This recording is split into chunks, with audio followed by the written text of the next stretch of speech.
गणेशा हो, दैना हो या मोरी का नरेणा हो, दैना हो या मोरी का गणेशा हो,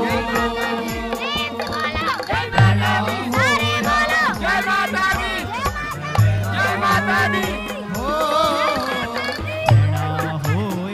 शिव का कैलासा हो, दैना हो या बदरी कैलासा हो, दैना हो या शिव कैलासा हो,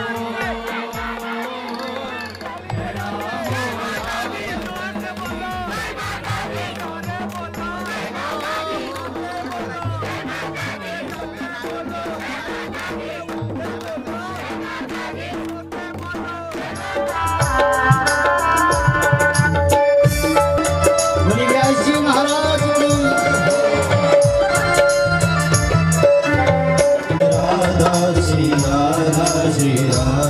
परम धन राधा राधा राधा राधा राधा, परम धन राधा राधा राधा, मोहन की प्यारी राधा राधा। कार्तिक्या ज्येष्ठ पुष्करे तत्फल पांडव श्रेष्ठ विप्राणां पादशोधने।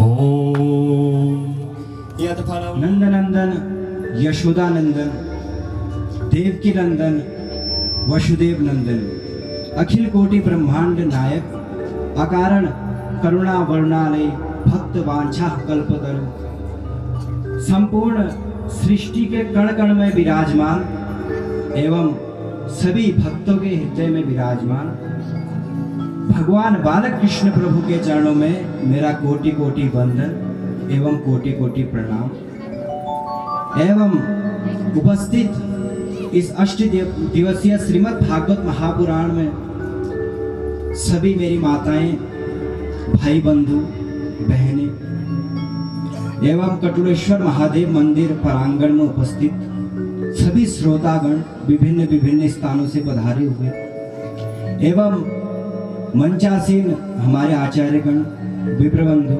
संगीतज्ञ लगायत मुख्य जजमान, समस्त ग्रामवासी, आप सभी के हृदय में विराजमान भगवान बालकृष्ण प्रभु के चरणों में मेरा कोटि कोटि वंदन एवं आप सभी को मेरा जय श्री राधे, जय श्री कृष्ण।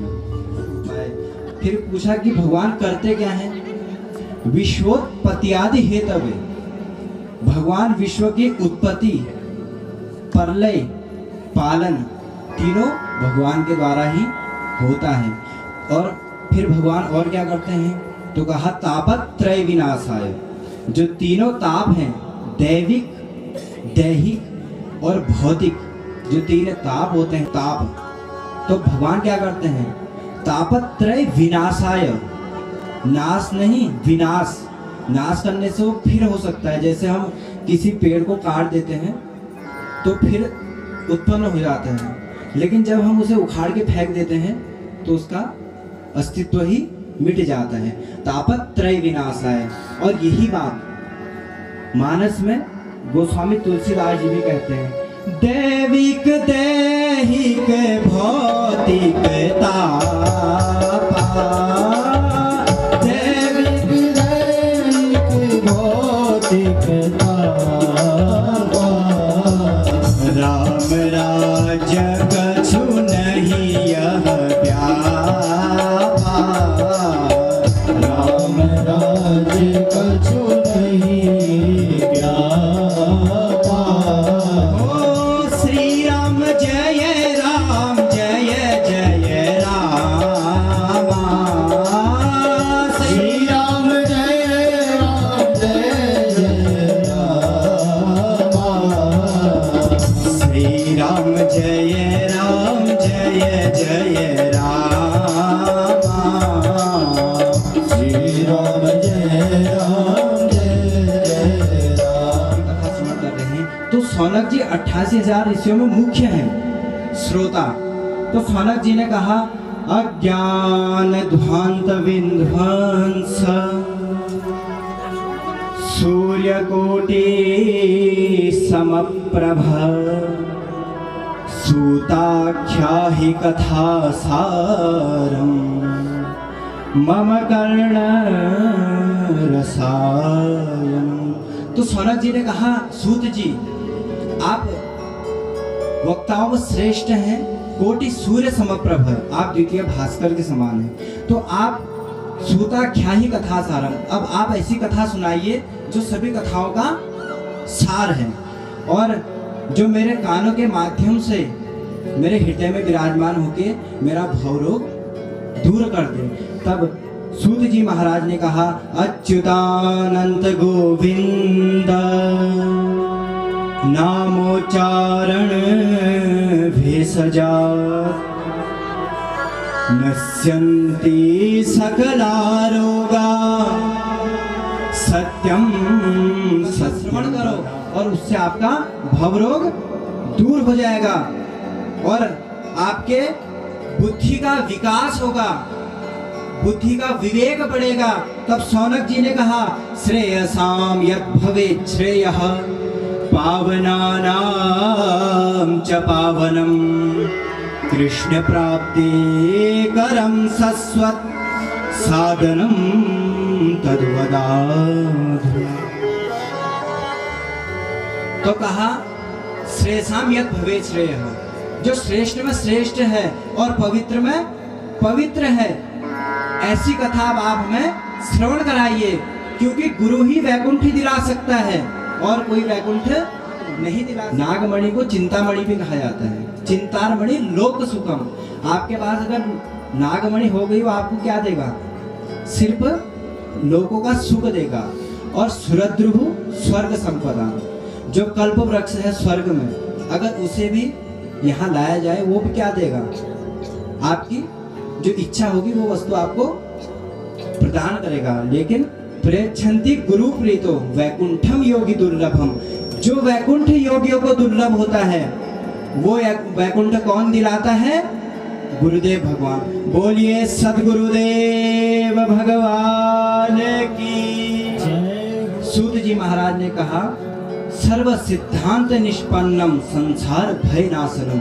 सभी आचार्यों ने, सभी विद्वानों ने मंथन किया है, संसार का जो भय नाश करने वाला वो क्या है? श्रीमद् भागवत महापुराण। तो सूत जी कहते हैं, काल व्याल मुख ग्रास त्रास निर्णास हेतवे श्रीमद् भागवतम शास्त्रम कलौकीरेण भासितम।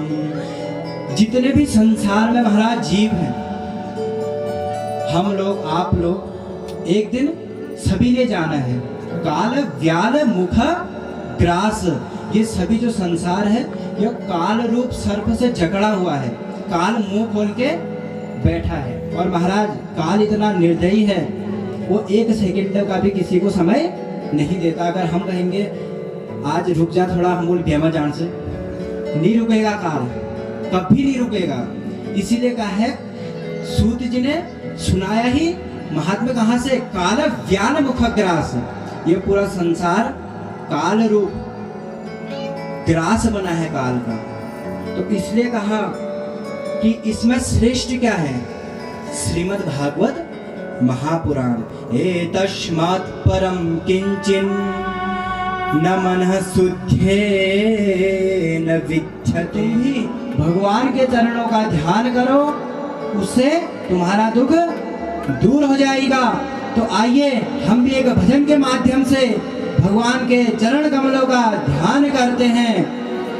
ब्रिज के नंद लाला श्री राधा जी के सावरिया, सब दुख दूर हुए जब तेरा नाम लिया।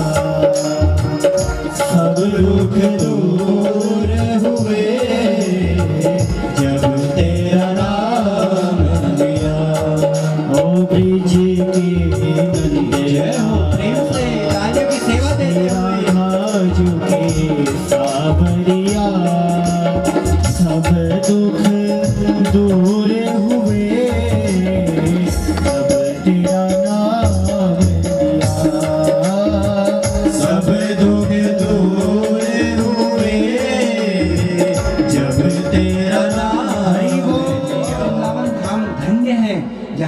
महारानी नृत्य कर रही है। और महाराज वृंदावन धाम ब्रज भूमि की महिमा तो मैं कहाँ तक गाऊं, मैं गा नहीं पाऊंगा। महाराज वहाँ के बंदर इतने रसिक हैं, और छोड़ दो, बंदर इतने रसिक हैं महाराज। आप चश्मा पहन के गए, आपने हाथ में फोन निकाला, वो ले गए। जितने लोग वृंदावन गए हैं अनुभव है महाराज। मैं भी जब प्रथम बार गया था, पूज्य पिताजी भी साथ में थे, और हमारे अभिषेक भैया अभी यहाँ तो है नहीं, वो भी हमारे साथ थे। तो मैं भागवत जी लेके आ रहा था नई खरीद के, कल से विद्यालय जाना है।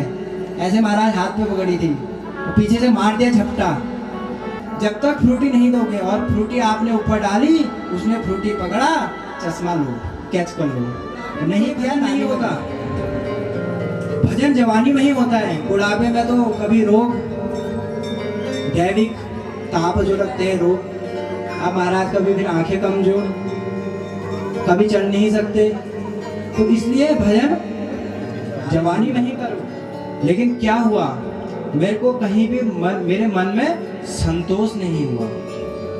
ना पश्यम कुत्रचित् शर्म मन संतोष कारकम कलिना धर्म मित्रेण धरेयम बाधिताधुना।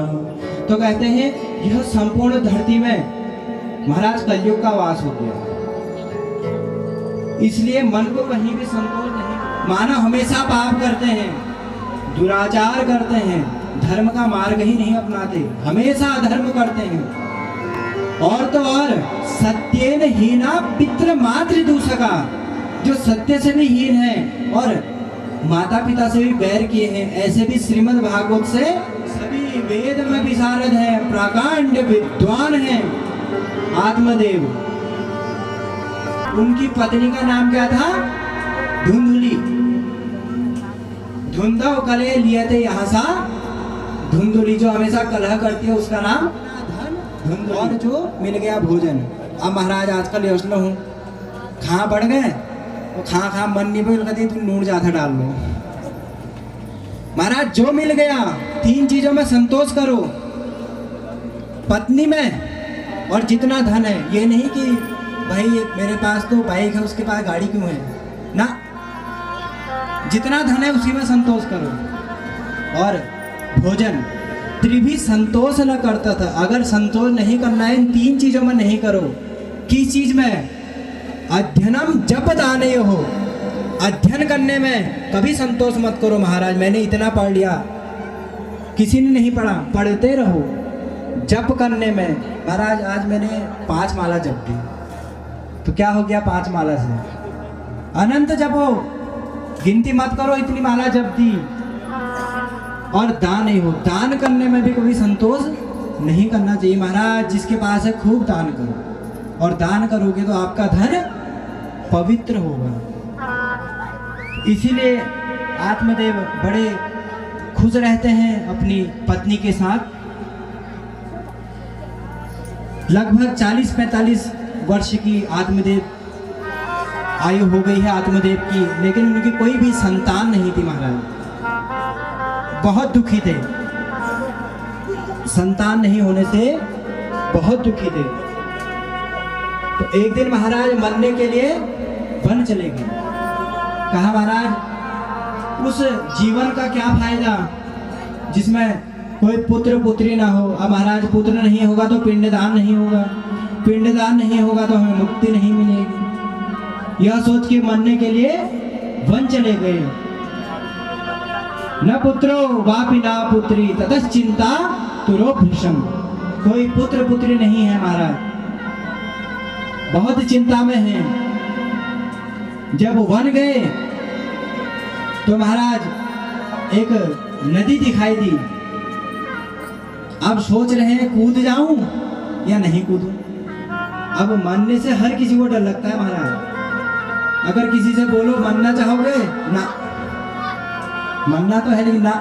अब आत्मदेव पे आप सोच रहे हैं कूद जाऊं या रहने दूं, नहीं कूदूं। महाराज एक मुहूर्त तक सोचते रहे। 47 मिनट का एक मुहूर्त होता है, और एक मुहूर्त तक यही सोचते रहे। इसी बारे में एक महाराज हास्य कथा आती है। एक बार एक व्यक्ति मरने के लिए गया घर से और साथ में भोजन का टिफिन भी लेके गया रेलवे पटरी पे। अब महाराज जाड़ों के दिन कोहरा, ट्रेन लेट हो गई तो भोजन करने लगा टिफिन से। तो किसी सज्जन ने कहा, अरे भाई तू तो मरने आया है तो खाना क्यों खा रहा है? तो कहता है कहीं ट्रेन नहीं आएगी तो मैं भूख से मर जाऊंगा।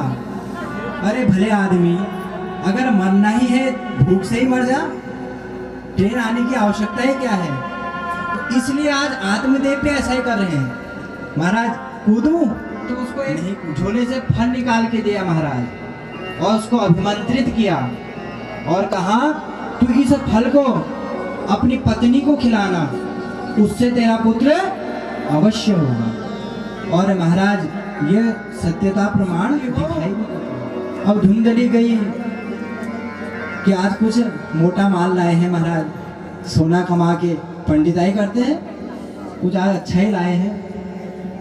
लेकिन देखा तो कहा मैं एक फल लाया हूँ। धुंधली कहती है इसके लिए तुमने बोला?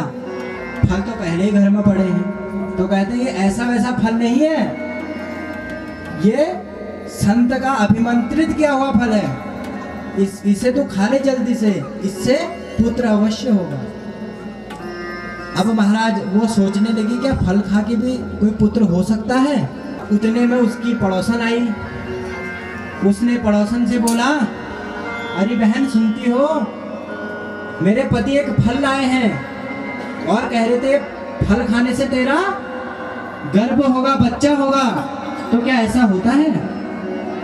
तो पड़ोसन ने कहा सुना तो मैंने भी है, ऋषियों के मंत्र पे शक्ति होती है, और वैसे भी अगर फल तू खा भी लेगी नुकसान तो थोड़ा होगा, अगर बच्चा नहीं भी होगा तो तू फल खा ले। अब महाराज वो तो क्रूर स्वभाव की थी, तर्क वितर्क करने लग गई और पड़ोसन ने कहा तेरी मर्जी, तू जो करती है। तो जब पड़ोसन जाने लगी उसने पड़ोसन से कहा, अरे बहन सुनती हो, मैंने ये सुना है कि जब गर्भ में बच्चा होता है तो गर्भ बढ़ता है। उसने कहा हाँ सही बात है। और मैंने सुना है महाराज सुखदेव जी 12 वर्ष तक अपनी माता के गर्भ में रहे थे। उसने कहा हाँ मैंने भी सुना है। तो कहीं 3-4 साल मेरे भी गर्भ में बालक रह गया तो मैं वैसे ही मर जाऊंगी। और अगर कभी घर में आग लग जाए और गर्भ रहेगा तो मैं तो भाग भी नहीं पाऊंगी, मेरे घर का कार्य कौन करेगा? पड़ोसन ने कहा अरे तो अपनी ननद को बुला ले, वैसे भी जब बच्चा होगा बुआ बनेगी तो कुछ ना कुछ शगुन देना ही पड़ेगा, तो इससे अच्छा है शगुन देना ही है, काम भी करवा ले।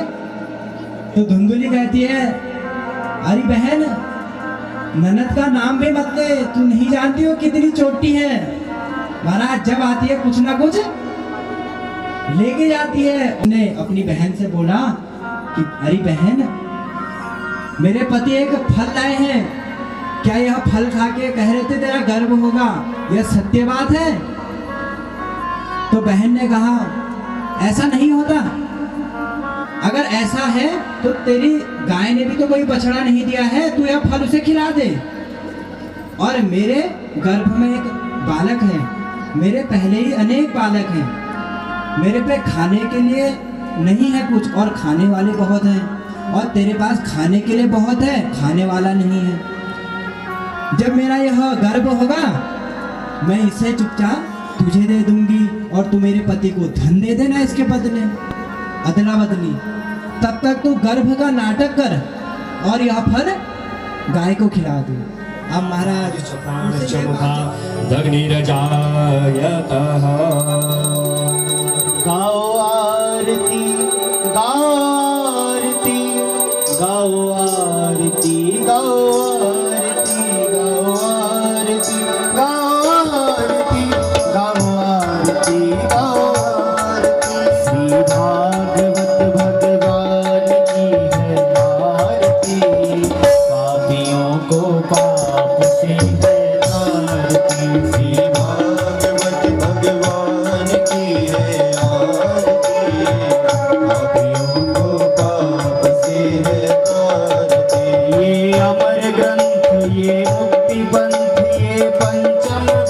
निराला, नव ज्योति जलाने वाला है अमर ग्रंथ यह मुक्ति पंथ यह पंचम वेद निराला, नव ज्योति जगाने वाला।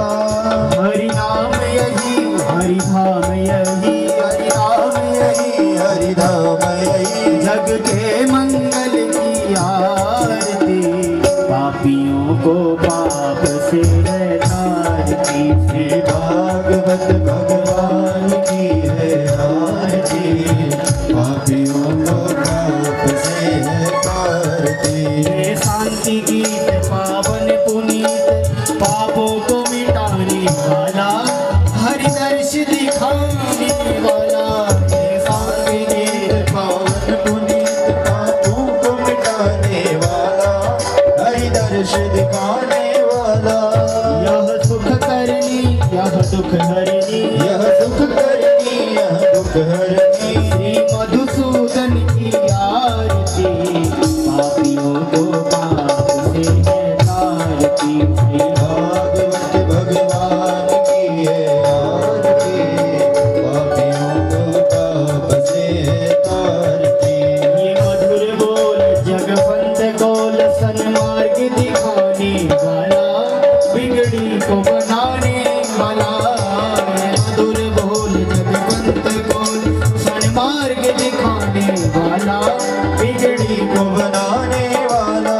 श्री राम यही घनश्याम यही, श्री राम यही घनश्याम यही, प्रभु के महिमा की आरती, पापियों को पाप से है तारती। श्री भागवत भगवान की है आरती, पापियों को पाप से है तारती, पापियों को पाप से है तारती, पापियों को पाप से है